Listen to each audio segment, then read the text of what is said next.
کیا ہوگا اگر آپ بے قصور ہوں لیکن پورے گھر میں چور آپ کو سمجھ لیا جائے؟ دوستو، لاہور کے ایک بڑے گھر میں سونا اور چاندی نئی نوکری کر رہے تھے۔ ایک دن گھر کے مالک بھائی حمید نے صندوق کھولا تو سونے کی چوڑیاں اور کچھ نقدی غائب تھی۔ شک سب ملازموں پر ہوا، خاص طور پر نئے آنے والے سونا اور چاندی پر۔ چاندی رونے لگی مگر سونا نے کہا، ہم بے قصور ہیں، سچ ضرور سامنے آئے گا۔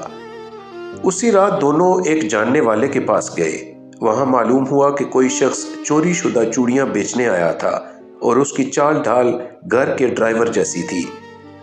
کچھ تلاش کے بعد ایک پرچی ملی جس پر ایک خفیہ ملاقات کا پتہ لکھا تھا۔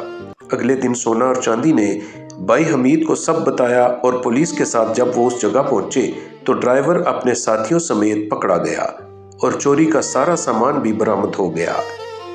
بھائی حمید نے شرمندہ ہو کر معافی مانگی۔ سونا مسکرا کر بولا، شک ہو سکتا ہے مگر سچ ہمیشہ جیتتا ہے۔